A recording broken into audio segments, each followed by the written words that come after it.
Welcome back to our channel.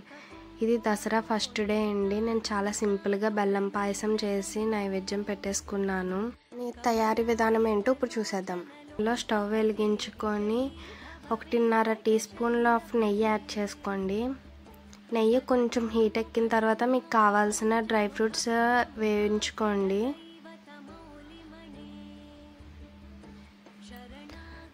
Dry fruits బాగా వేగే వరకు వేయించండి.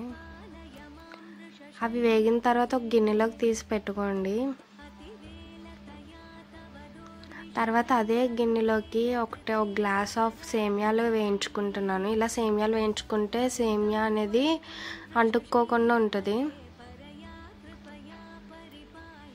అవి కూడా తీసి పక్కన పెట్టుకోండి. నేను ఇక్కడ ఒక గ్లాస్ సేమియాకి ఒక గ్లాస్ వాటర్ యాడ్ చేస్తున్నాను అండ్ 2 గ్లాసులు పాలు యాడ్ చేశాను.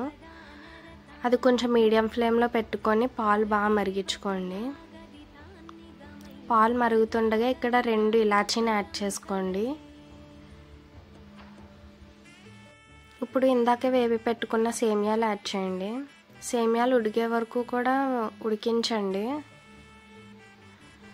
సేమియాలు లైట్గా ఉడుకుతున్నప్పుడు ఇందాక వేపి పెట్టుకున్న డ్రై ఫ్రూట్స్ని యాడ్ చేయండి. సేమియా ఉడికితే సరిపోతుంది. ఉడికిందో లేదో చూడండి. సేమియా ఉడికిపోయిన తర్వాత గ్యాస్ ఆఫ్ చేసుకొని నేను ఇక్కడ టీ గ్లాస్తో బెల్లం పౌడర్ యాడ్ చేసుకున్నాను. అది రెడీమేడ్ పౌడర్, ఈజీగా మిక్స్ అయిపోతుంది. చూసారా, బెల్లం యాడ్ చేయగానే కలర్ అంతా చేంజ్ అయిపోయింది. ఇది షుగర్ ఉన్న వాళ్ళు, డయాబెటిక్స్ అందరూ తినచ్చు. వేడివేడిగా గిన్నెలోకి సర్వ్ చేసుకొని నేను నైవేద్యానికి రెడీ చేసుకున్నాను. అంతే అండి, బెల్లం పాయసం రెడీ అయిపోయింది. ఇప్పుడు నేను దేవుడి దగ్గర పెట్టేసుకొని పూజ చేసుకున్నాను. థ్యాంక్ యూ ఫర్ వాచింగ్ అండి.